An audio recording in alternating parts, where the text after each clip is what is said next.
Hi everyone, this is Dr. Lisha Roy. So, as you all know that we have been covering our pharmacological topics. We have ended with the mechanics, which is in your pharmacodynamics. Then we have started our kinetics chapter. We are into your second last topic of kinetics, that is drug excretion and kinetics of elimination. It is very easy, guys. Okay, so I will tell you about the kinetics over this lecture, and in the next lecture I will be discuss you about the transport. So we have just starting this topic. Let's see how we can enjoy our study. The topic which we are covering in this is drug excretion. Okay, so what are the topics in excretions are? First is clearance. Okay, second is plasma half-life.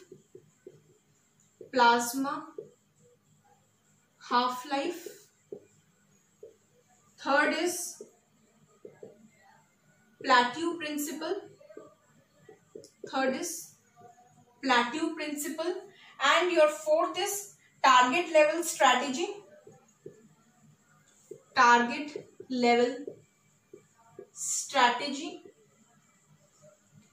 And the last topic will be your prolongation of drug action.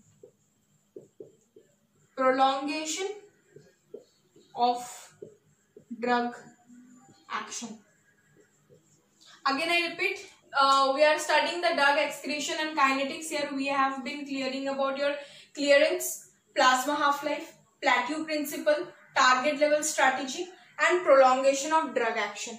So let's start with your first topic, that is your clearance. First of all, I just want to tell you that what is drug excretion. It is that we in our body we clear the drugs in many ways, like your urine, feces, then your sweat, your sneezing, your watery material, your sweat. Okay, so anything which we excrete after systematically being absorbed or we excrete systematically is all come into your drug excretion. Okay जो भी चीजें systematically हमारे body से excrete होता है, चाहे वो urine से हो, फीसेस से हो, स्वेट से हो या आपका किसी भी वाटरी मटेरियल से हो, चाहे वो आई ड्रॉप से भी क्यों ना हो, उसको हम लोग एक्सक्रीशन बोलते हैं, ड्रग एक्सक्रीशन बोलते हैं. तो सबसे पहले मैं आपको एक एग्जांपल दिखाती हूँ. हाँ, और एक चीज हम लोग इसमें पढ़ेंगे, that is enterohepatic cycle. That is also I will discuss with you, and also I will discuss with you कि हम लोग का बाइल कैसे काम करता है in the excretion. Okay, so let's start the topic. First of all I just want to tell you what is clearance. Okay, so what is clearance? Clearance is I think I have to make you clear one thing. Okay, let's start with clearance.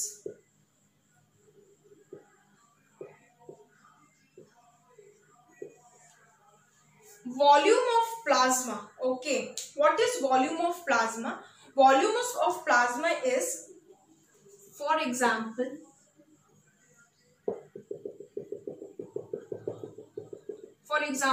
this container is your body. Okay, and this is your plasma level.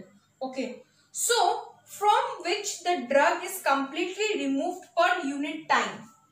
For example, there is drug, this is drug.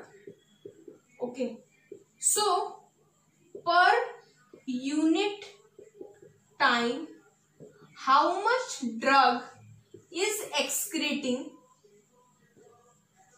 is your per unit time how much drug is excreting is your clearance value. The formula is rate of elimination. The formula is rate of elimination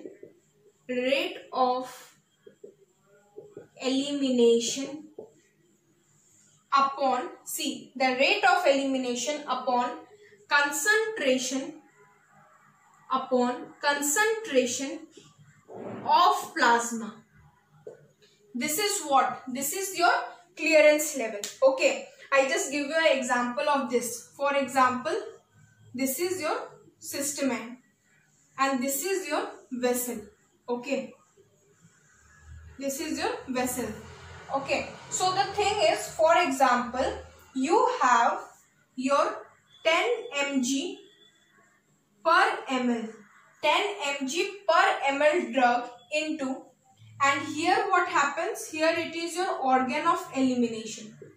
Okay, and the excreted part is your 500 μg per ml.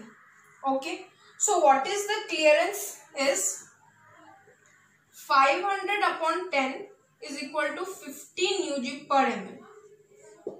This is your clearance value.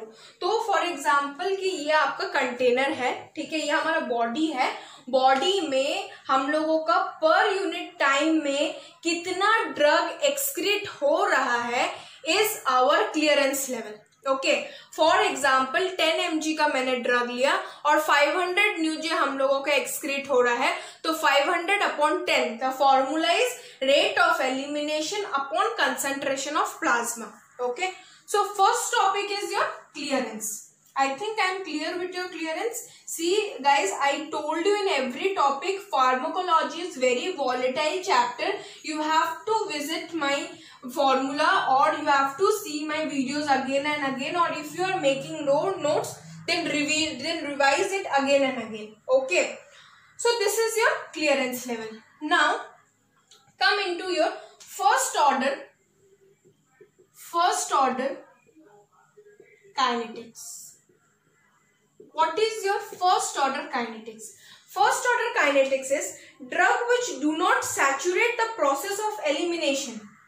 Drug जो कि saturate नहीं हो पाता है body से, किस duration में? Elimination के थ्रू. एलिमिनेशन का जब प्रोसेस होता है तब हम लोगों का सैचुरेट नहीं हो पाता है ड्रग. ओके, फॉर एग्जाम्पल जिसमें कि आपका जो क्लियरेंस होता है वो आपका कांस्टेंट रहता है. जो क्लियरेंस लेवल होता है वो आपका कांस्टेंट रहता है. कोई भी ड्रग हम लोगों का एलिमिनेशन के टाइम पे नहीं सैचुरेट हो पाता है, उसको हम लोग फर्स्ट ऑर्डर काइनेटिक्स में लेते हैं. मैं आपको और अच्छे से समझाऊंगी जब मैं आपको जीरो ऑर्डर काइनेटिक्स के बारे में बताऊंगी. Zero order kinetics. Zero order, what is zero order kinetics? Zero order kinetics में क्या होता है? Drug that saturate in the elimination. इसमें क्या होता है, जो ड्रग है, मतलब इसका वाइस वर्सा, इसमें ड्रग जितना सैचुरेट हो जाता है एलिमिनेशन प्रोसेस के थ्रू, एलिमिनेशन प्रोसेस के थ्रू, इसमें जैसे क्लियरेंस आपका कांस्टेंट होता है, इसमें रेट ऑफ एलिमिनेशन आपका कांस्टेंट होता है. इसमें रेट ऑफ एलिमिनेशन आपका कांस्टेंट होता है. ओके, तो आई एम क्लियर विथ यू. ठीक है, मैं आपको एक एग्जांपल देती हूँ. और एक है, इसमें कितना भी कंसंट्रेशन ड्रग हो इससे कोई फर्क नहीं पड़ता है. आपका इसमें जितना भी ड्रग है वो सारे के सारे सैचुरेट हो जाते हैं. मैं आपको एक एग्जांपल देती हूँ जीरो ऑर्डर काइनेटिक का. Ethyl alcohol. इथाइल अल्कोहल कितना भी परसेंटेज में हो, सबके सब आपके एलिमिनेट हो जाते हैं. क्यों? क्योंकि इसमें रेट ऑफ एलिमिनेशन आपका कांस्टेंट है. Perfect. Now next come to your plasma half life. मैं आपका थर्ड टॉपिक में जा रही हूं.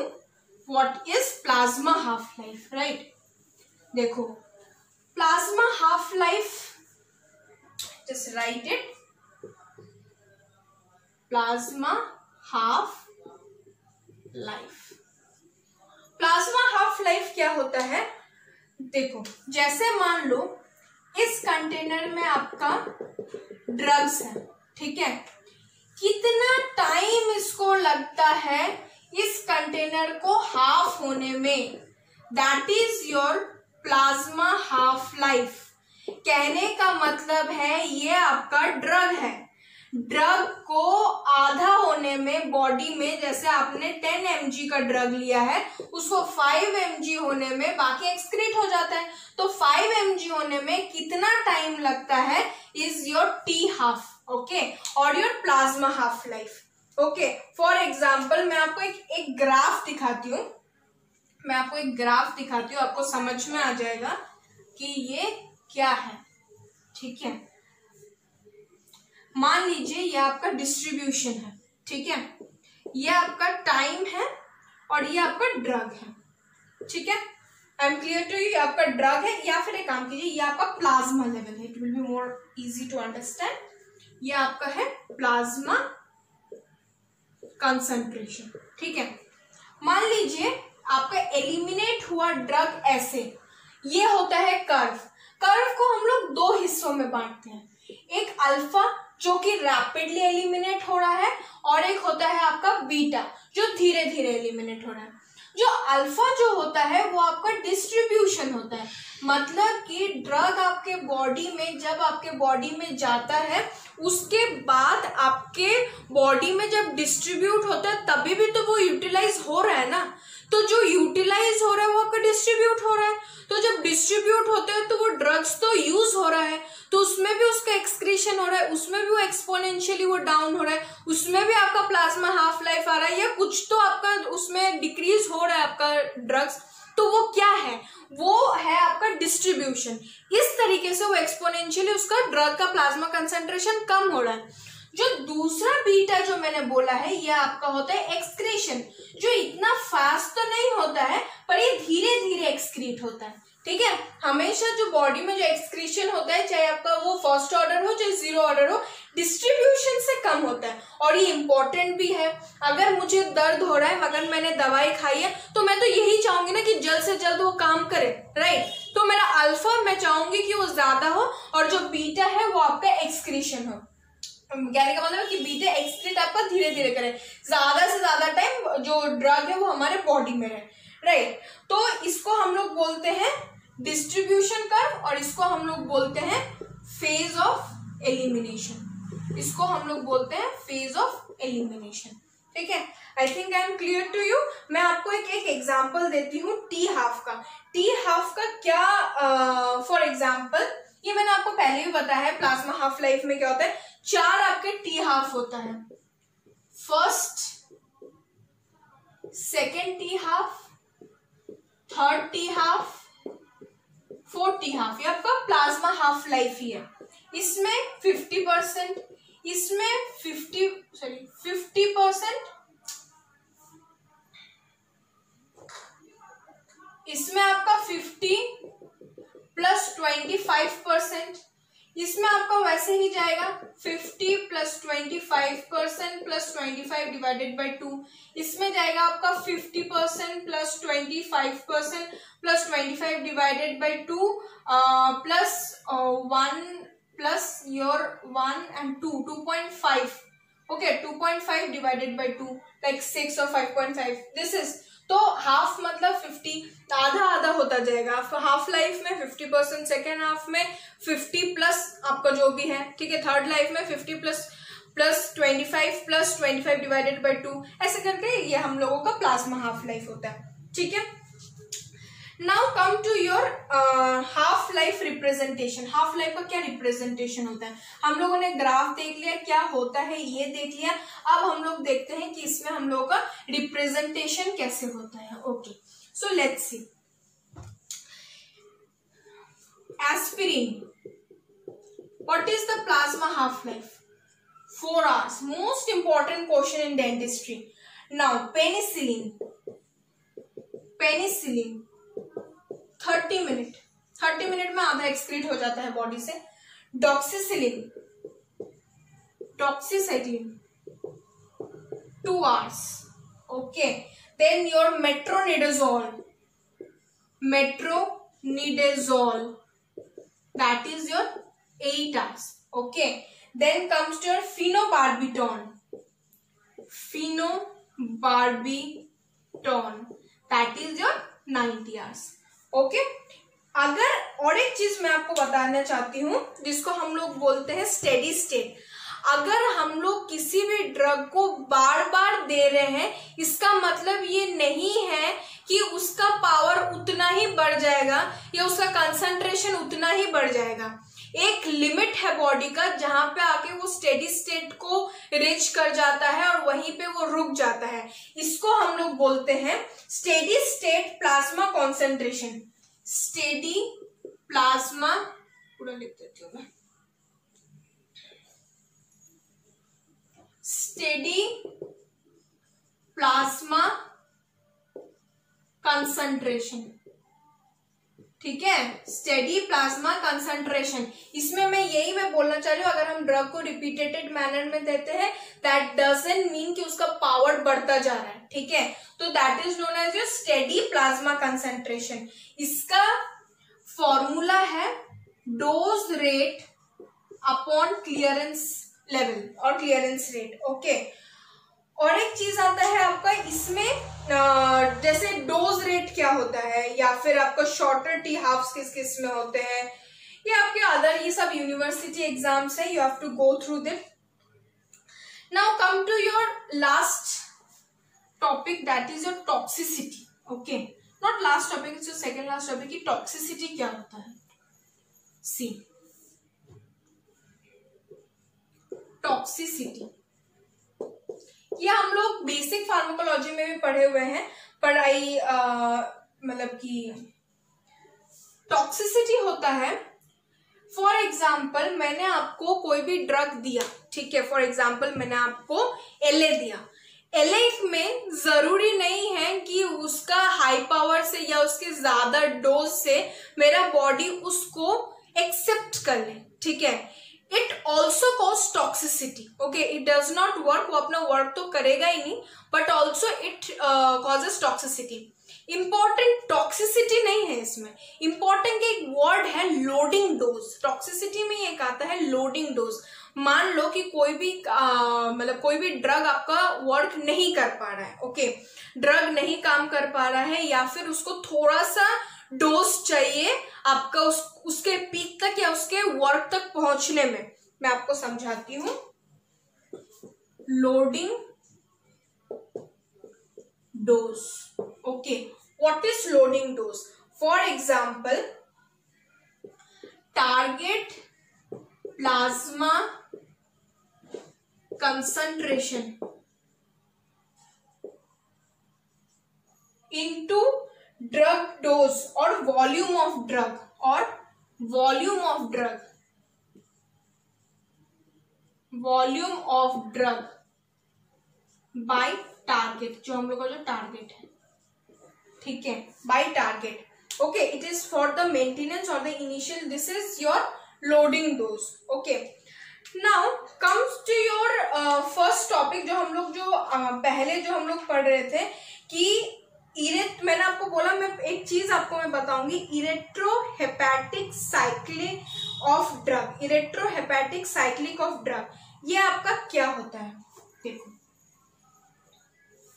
मैं आपको ये थोड़ा सा, ये मैंने लास्ट में इसलिए लिया ताकि मैं आपको डायग्रामेटिकली इसको मैं समझा दूं। ठीक है,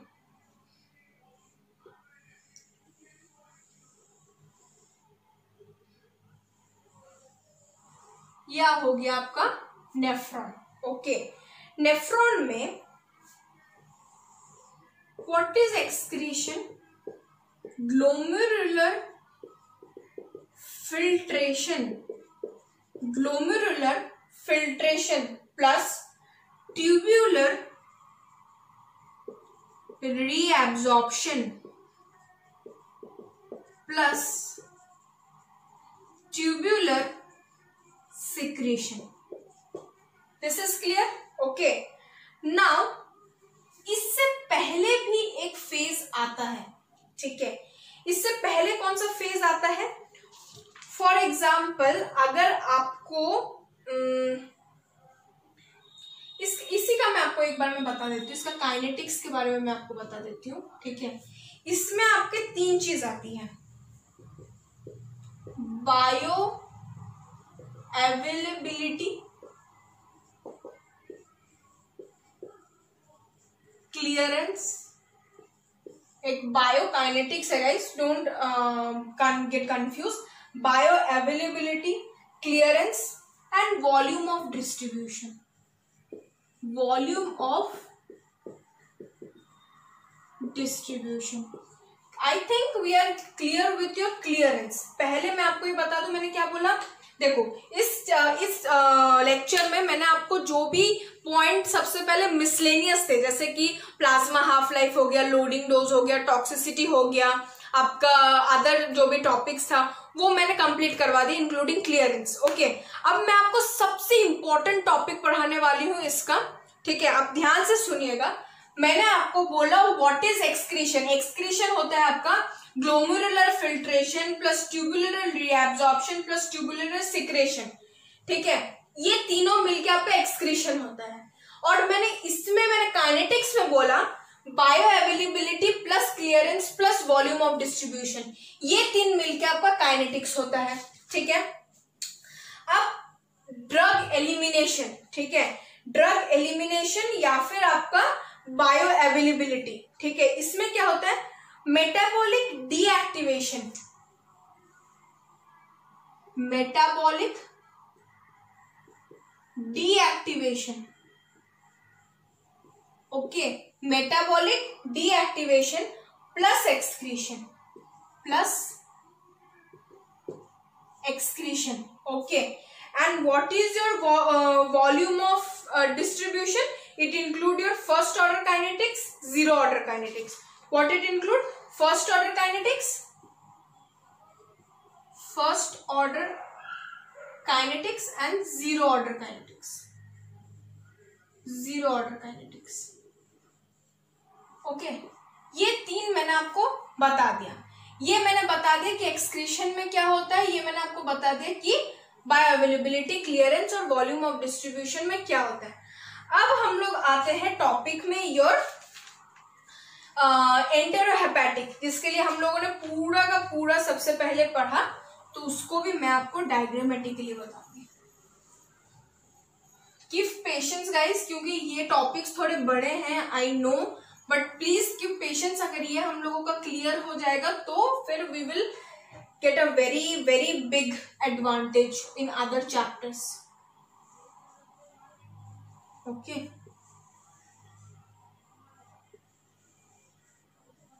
दिस इज द थिंग। सबसे पहले जब आता है तो ये आता है हम लोगों का लीवर में, ठीक है, ये आता है आपका लीवर में, ड्रग आया। उसके बाद, ठीक है, अब इसके बाद क्या होता है, ये आपका आता है किडनी में, ओके। और फिर for example this is G, this is D and this is UGT, this is the group, okay. ये आएगा आपका किडनी में।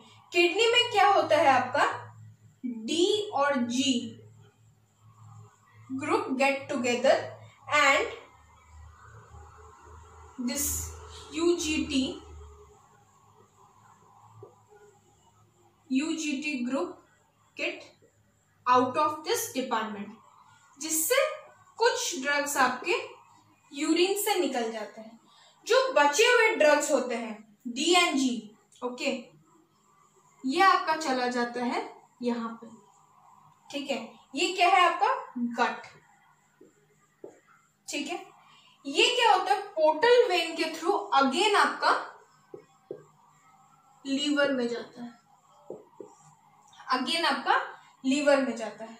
और ये कुछ आपका गट में भी आता है बाइल डक्ट के थ्रू,